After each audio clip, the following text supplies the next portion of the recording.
The laughter started as a ripple and swelled into a wave that crashed over Maya Rodriguez like ice water.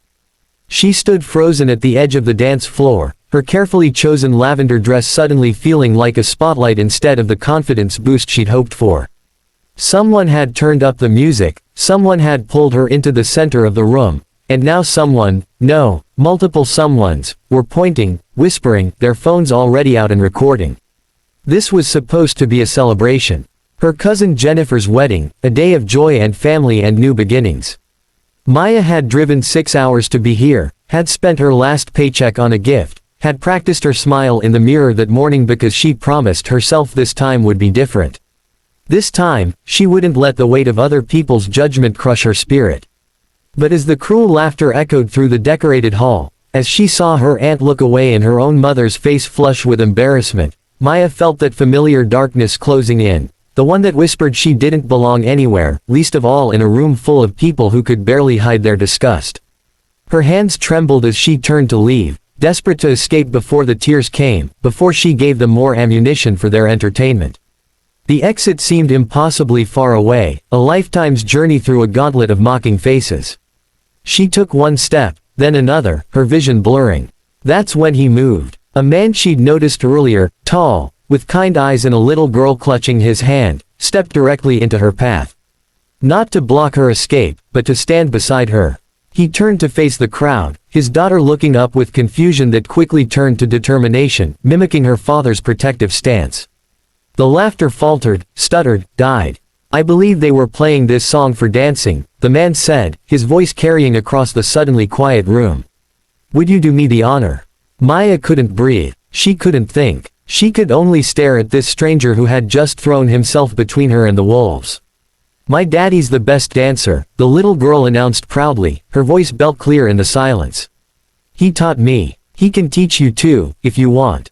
The man, she would later learn his name was James Mitchell, extended his hand with such gentle courtesy that something inside Maya's chest cracked open. Not broken, but breaking free. His daughter, Sophie, barely 7 years old with wild curls and a gap-toothed smile, grabbed Maya's other hand without hesitation. I'm Sophie, she declared. That dress is so pretty. Purple's my favorite color. Well, purple and also sparkly things, but mostly purple. James met Maya's eyes, and she saw something there she hadn't seen directed at her in longer than she could remember. Simple human kindness, with no agenda, no judgment, no pity. Just kindness. You don't have to, Maya whispered, though her hand was already reaching for his. I know, James said softly. But I'd really like to dance with someone who has the courage to show up and be herself, even when it's hard. That's the kind of person I want my daughter to know. They stepped onto the dance floor together, an unlikely trio. Sophie positioned herself between them, one small hand in each of theirs, giggling as they swayed to the music. James moved with easy grace, never making Maya feel clumsy or self-conscious, adjusting his steps to match hers, including Sophie in every turn and spin. Other couples began to join them, the spell of cruelty broken, though Maya barely noticed. She was caught in this moment, in this unexpected sanctuary. I lost my wife 2 years ago, James said quietly as they danced, Sophie now twirling on her own. Nearby. Cancer. Fast and brutal and unfair. You know what I learned. That kindness is the only thing that matters. Everything else, what we look like, what we own, who we impress, it's all just noise. But kindness, that echoes forever. Maya felt tears sliding down her cheeks, but for once they weren't tears of shame. People have been cruel to me my whole life, she admitted. Sometimes I wonder if they're right. If there's something wrong with me. There's nothing wrong with you, James said firmly. But there's something very wrong with people who find entertainment in someone else's pain. My Sophie's going to grow up in a world full of people like that.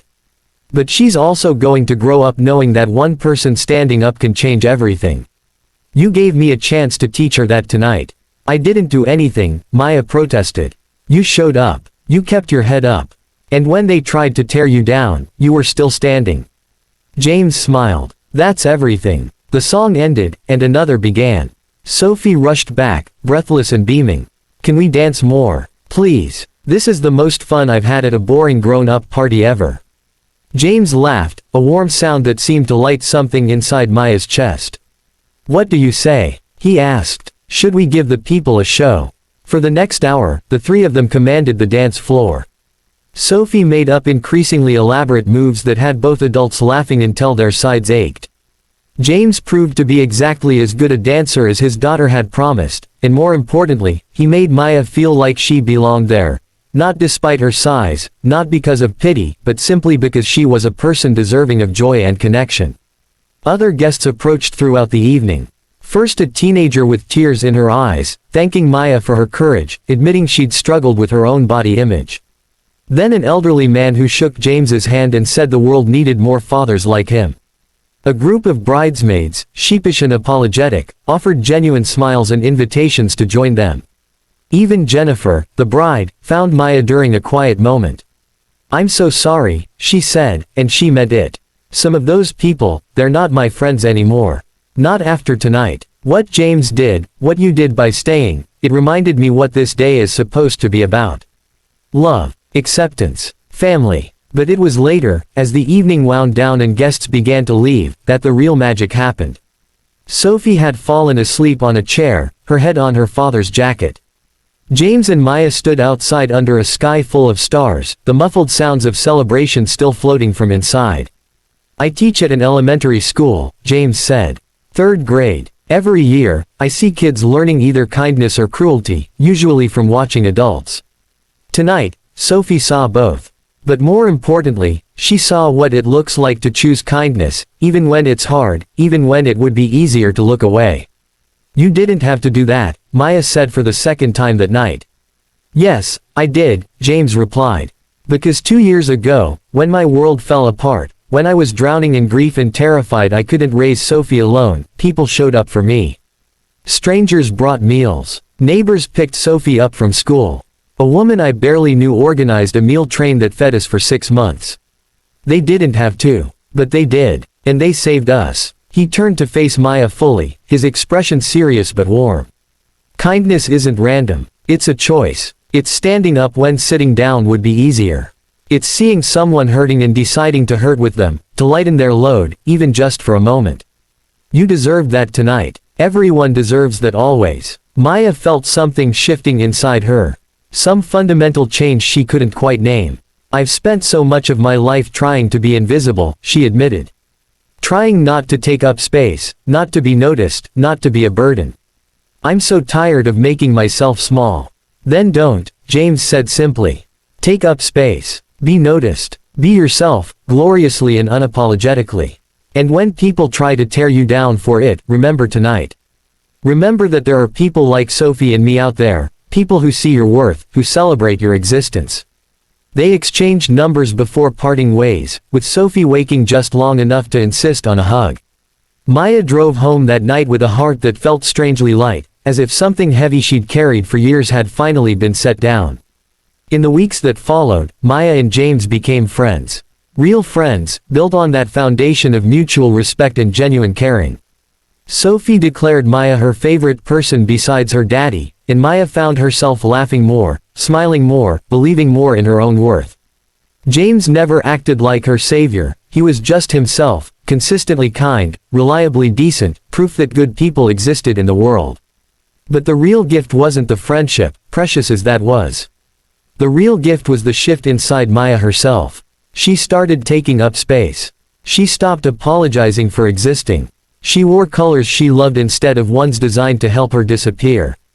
And when she encountered cruelty, because she still did, because the world is full of small, hurt people who try to make themselves feel bigger by making others feel smaller, she remembered a man and his daughter who chose kindness when cruelty would have been easier.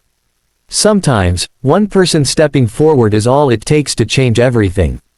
Not to fix it all, not to erase the pain, but to remind us that we are not alone, that we are worthy, that we deserve to take up space in this world. James and Sophie didn't save Maya that night at the wedding. But they showed her that she was worth saving, worth standing beside, worth defending.